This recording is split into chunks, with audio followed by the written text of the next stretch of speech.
Natal do Senhor, Missa da Noite, Ano C, Capela da PUC.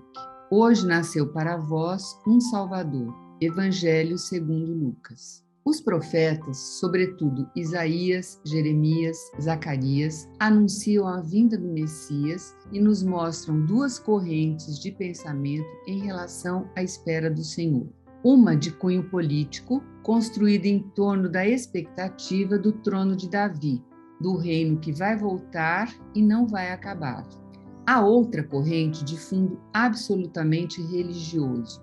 Os justos serão recompensados, os pecadores exterminados, e será a grande hora de Israel, pois para eles o Salvador só veio para o povo hebreu. Havia também uma corrente de um messianismo universal, mas não era aceito por todos.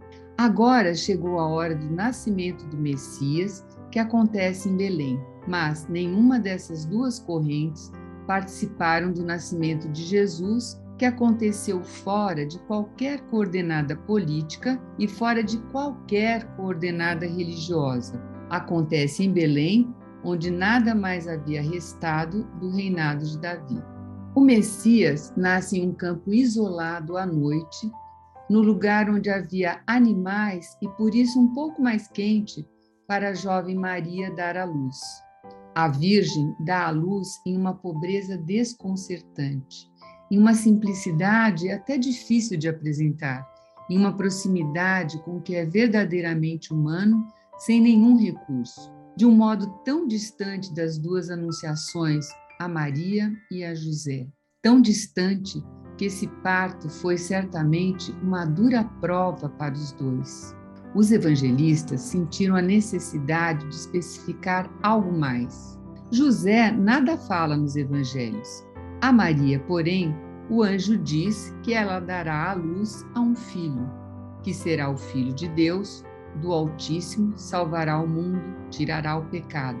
Mas como pode isso acontecer naquele espaço tão escondido? Essa dura prova requer certamente uma fé inabalável e, acima de tudo, uma mentalidade permanentemente disposta à conversão, ou seja, adaptar-se imediatamente ao que a vida apresenta, ao que acontece.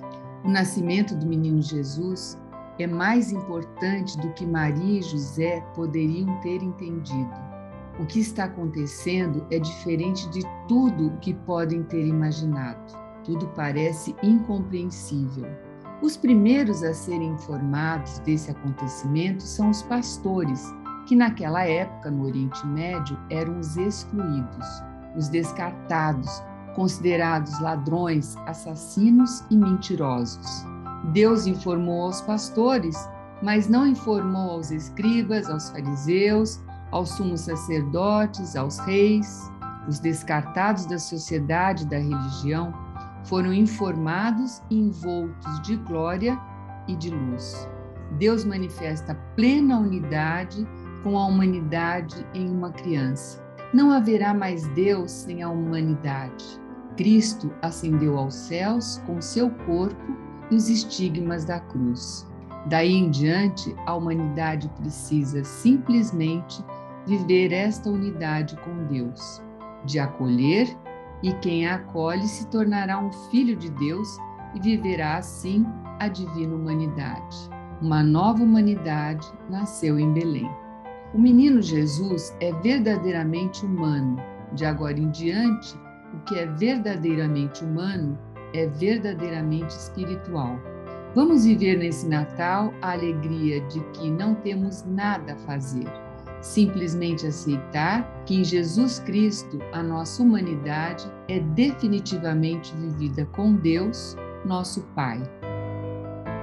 Então chegamos realmente ao Natal de Jesus, né?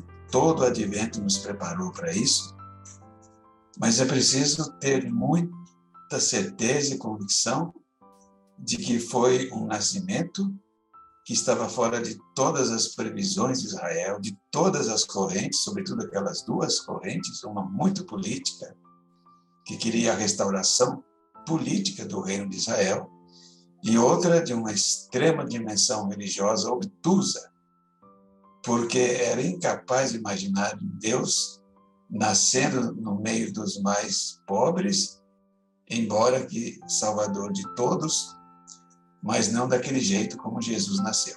Então, todas essas pessoas que estavam nessas correntes ficaram fora do verdadeiro Natal de Jesus.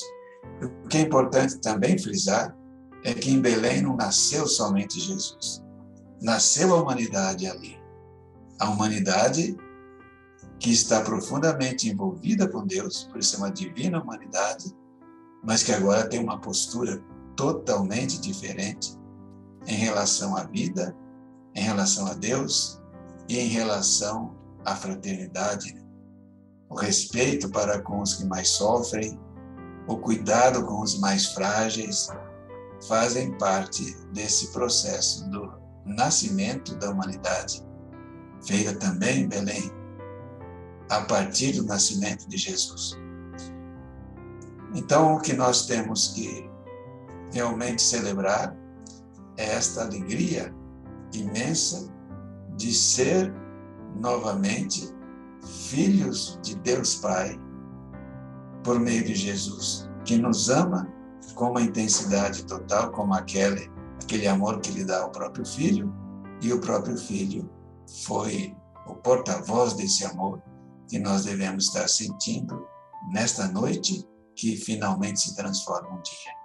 Então, Feliz Natal para todos, mas dentro dessa perspectiva do verdadeiro Natal, que foi o Natal de Jesus em Belém. Deus abençoe a todos, e a nossa proteção está no nome do Senhor, que fez o céu e a terra, que nasceu em Belém, para nos reconduzir à paz verdadeira, em nome do Pai, do Filho e do Espírito Santo. Amém.